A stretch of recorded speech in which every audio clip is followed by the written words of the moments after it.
Olá pessoal, então agora que nós já vimos as principais técnicas de análise de circuitos, como por exemplo a questão de Norton, Thevenin, a transformação de fontes de corrente de tensão, o teorema da superposição, dentre outras, certo? A análise nodal, por exemplo, e a análise de malhas, nós vamos agora abordar um teorema que serve para a resolução de alguns casos particulares de circuitos elétricos.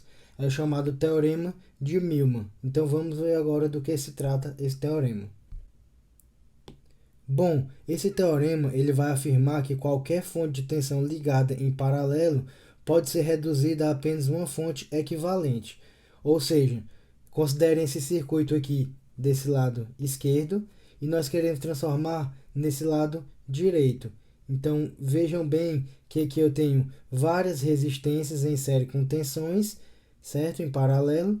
E aqui já eu tenho somente uma resistência equivalente e também uma fonte de tensão em série, ou seja, eu transformei todos esses ramos aqui em somente um. Então é isso que afirma o teorema de Millman. Eu vou transformar aqui esses meus ramos, a contribuição de todos eles, na contribuição somente desse. E isso aqui pode ser muito útil na análise de alguns circuitos. Vai ficar mais claro na resolução e quando isso facilita, quando a gente for resolver alguns exercícios e exemplos. Mas vocês podem já pensar inicialmente, por exemplo, caso eu tenha que calcular a tensão nesse ramo aqui V1, nesse ponto aqui V1, eu posso muito bem reduzir aqui o meu circuito, certo? Toda essa parte do meu circuito em somente um desse, assim eu ficaria somente com esse ramo e com o outro, né? Resultante dessa redução aqui desses três. Vamos ver aqui, para facilitar. Vamos supor que eu quero V1, então eu quero reduzir aqui toda essa parte somente em outra contribuição, que seria essa contribuição, e aí eu ficaria somente com dois ramos para aplicar a minha análise nodal. Isso facilitaria, consequentemente, a minha resolução do meu circuito elétrico, porque eu teria somente dois ramos. Eu não tenho que aplicar a análise nodal em vários ramos, vai ser somente em dois. Então isso aí vai facilitar, é um exemplo. Outro caso também é o caso que eu quero calcular uma corrente particular aqui, quero calcular essa corrente nesse ramo. Então, se eu reduzir aqui em dois ramos, certo? Vamos supor que eu reduzo nesse ramo aqui e nesse outro completo, usando o teorema de Millman, eu vou apenas fechar uma malha e encontrar a minha corrente aqui. Isso aqui vai ficar mais claro na próxima aula quando eu resolver o exercício. Vamos agora se aprofundar no teorema de fato. Então, o que esse teorema vai afirmar? Que eu posso encontrar uma relação de V sobre a resistência equivalente somando a contribuição dessas fontes de tensões sobre a resistência R. Ou seja, eu vou somar aqui V sobre R equivalente, vai ser V1 sobre R1, mais V2 sobre R2, mais V3 sobre R3, mais Vn sobre Rn. Então, isso vai ser o meu V sobre R equivalente.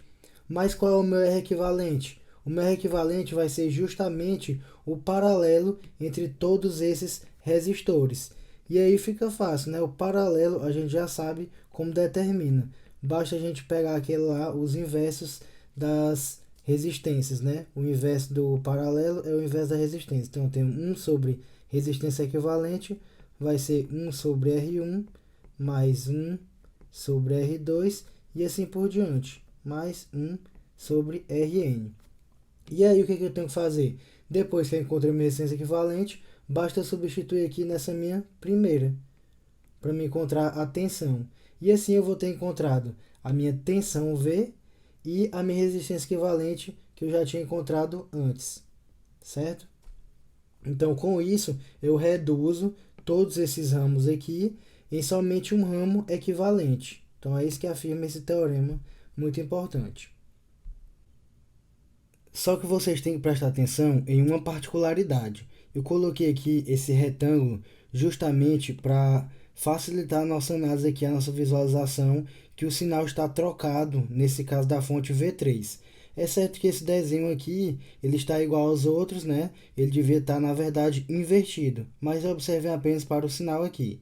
Então, a atenção que eu peço em especial a vocês é justamente se voltar aqui para o sinal das fontes de tensões.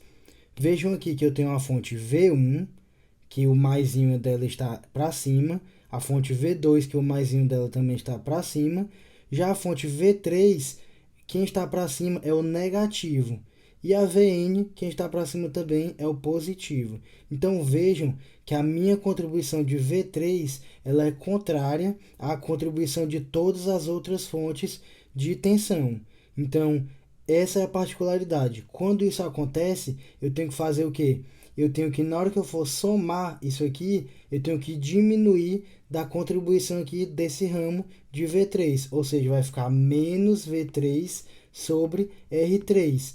Então, vejam aqui que eu queria botar justamente um resistor equivalente em série com minha fonte de tensão mais aqui, com esse mais para cima. Como o mais está para cima, tudo aqui que tiver o mais para cima vai ser positivo na minha soma, e o que tiver o mais para baixo, nesse caso aqui, ou seja, que tem o menos para cima, ela vai ser negativa na minha contribuição aqui de soma. Então, para esse caso particular, eu ficaria justamente com V sobre R equivalente é igual a V1 sobre R1.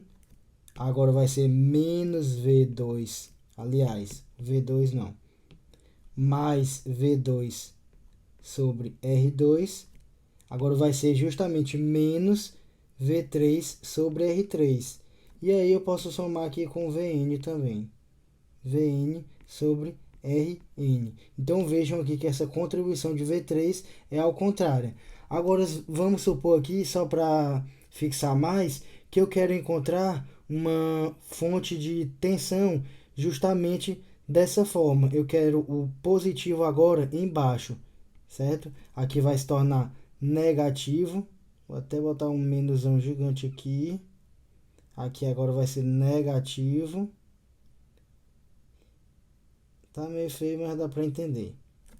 E aqui vai ser positivo. Então o que vai acontecer? A minha soma agora vai ser menos V1 sobre R1 menos V2 sobre R2. Agora no V3 eu tenho mais V3 sobre R3, justamente porque o menos está no mesmo local aqui da minha fonte equivalente. E assim por diante, o Vn vai ser menos também negativo.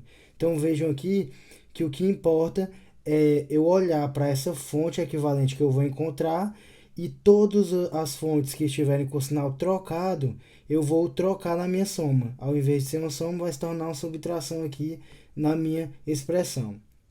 Então, nas próximas aulas a gente vai deduzir esse teorema rapidamente, mostrar como é que deduz, quais são os passos, e também resolver alguns exercícios. Então, espero você na próxima aula e grande abraço.